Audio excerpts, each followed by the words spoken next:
The awakening wasn't exactly harsh, but rather sluggish. It felt as if Jon was trying to rise to the surface through a thick layer of syrup he had somehow fallen into. His consciousness slowly returned, with a lazy whirl of tangled thoughts and vague associations. Sluggish, syrup, fallen into. Fallen into? Damn! The last haze of confusion suddenly evaporated, like dew under a bright sun, and Jon sat up, glancing around. The surroundings were utterly unfamiliar to him. Soft, thick, low grass, interspersed here and there with small bushes bearing bright, juicy flowers, and tall palms around the edges of the clearing. Long, reddish-brown trunks topped with tufts of long, feathery greenery, where some kind of round fruit were vaguely visible. Coconuts, perhaps. Or maybe something else. It was hard to tell. In the distance, beyond the palms, a sandy beach gleamed white, with the azure ocean waters rippling behind it. It looked like an advertisement picture for a travel company. Since Jon had spent the last 2 weeks on the resort planet of Serma 5, the surrounding scenery might have made sense, except for one thing. Serma 5 was a winter planet, heaven for all the snowboarders, skiers, ice racers, and all sorts of other winter sports and entertainment. The warmest place on Serma 5 was the equatorial mainland, where summer temperatures rose to minus 10 degrees Celsius. How the hell had he gotten here? Jon rose to his feet, agonizing over where and how he had spent yesterday. He had just returned from a week-long trek to Sunset Ridge, where Jon and a few of his companions had built an igloo out of centuries-old drifted snow and hunted ice drakes. After getting some sleep, he spent most of the time in his room and in the evening went down to the pub, where he had thrown a great party. Before retiring to their rooms, they decided to take a little walk to admire the phosphorus frost mosses that grew on the rock slopes near the hotel. Jon recalled that he had fallen a little behind his friends, filming an exceptionally bright growth with his comb. He had leaned toward them, trying to get a good angle, and that was it. The next thing was oblivion. Okay, that could wait, but first, he had to figure out where he was. Jon patted his pockets. The comb was nowhere to be found. There were no warm clothes either. The parka, pants, heated boots, everything was gone. Jon was barefoot, in light pants and short-sleeved shirt. The comb must have been left in the pocket of his parka, if he had time to tuck it in there, of course. There was a gaping hole in his memory about that. Jon staggered toward the beach. Maybe he'd found something on the shore. Spot something, some housing, or the ship that had brought him here. There was no doubt that he was on another planet. There were no beaches on Serma 5, and all the seas were covered in a thick layer of eternal ice. He must have been held in deep freeze sleep. It's a common practice on long flights, but it could be used for short ones too. The sand was hot, but not too much, so it didn't burn his bare feet. The weather was perfect. The cool air brought by a light breeze from the sea refreshed his face. Jon walked to the edge of the calm, clear water, where the unhurried breath of the surf rhythmically lapped the shore. Jon looked around.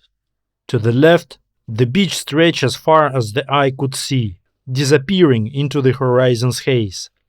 A narrow strip of white sand nestled between a casual row of palm trees and the smooth expanse of the sea. To the right, the beach curved and narrowed into a slender sandbar, forming a small bay. Beyond the sandbar, the waves lazily steered as well. Jon squinted expecting the sunlight reflected off the water to sting his eyes, but surprisingly it didn't. There was no sun. Instead, it was as if the whole sky was glowing, and it seemed to Jon that behind its blue-white light he could make out a few bright spots, but although they were not as bright as the sun and could almost be seen with the naked eye, he still could not determine their number and shape. Jon turned away from the sandbar and walked across the soft wet sand in the opposite direction. If there was anything to be found, it was only where his gaze could not penetrate. The blow stunned him not so much on account of its force as its suddenness. It was as if someone had slapped him on the forehead with a thick book, so sudden that he had sat down on the warm sand. He cautiously got to his feet and took a small step, stretching his arms out in front of him. The wall was completely invisible. It felt hard to the touch, covered with a thin layer of rubber, an elastic surface beneath which an insurmountable obstacle lay. Jon took a few steps toward the sea, touching the invisible barrier with his hand. "It goes into the sea for about 60 feet and then runs along the shore," said a man's voice behind him. "I checked. Same story on the other shore, about a mile from here." Jon turned around quickly. Standing between the palm trees was a tall man with short dark hair and dark skin, dressed in a tracksuit. Like Jon, he was also barefoot.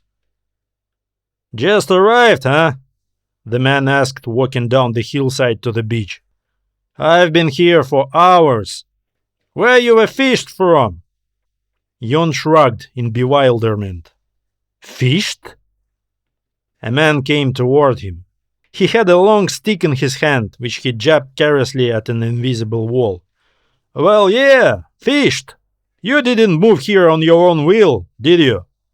Name's Lucas." "Jon, I was on Serma 5. The man grinned.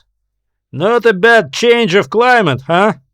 They figured out the conditions just right. I can give them that. I'm from Versen. Competed in a solo regatta here. Damn! I could have made it into the top 3 if they hadn't shoved me here." "Shoved? What do you mean?" "Open your eyes, buddy boy." The man patted him on the shoulder and poked the barrier with his stick again. "Great lighting, proper temperature controls, walls on all sides. Whoever they are, they did a great job. By the way, check it out. The walls aren't actually transparent. What you see is a simulation." Jon stared at the wall. Now he saw it clearly. The landscape on the other side of the barrier was realistic but too regular, too repetitive and geometric. Some sort of projected computer simulation. "I used to keep some Mulgrave 2 three-tails at home," Lucas said.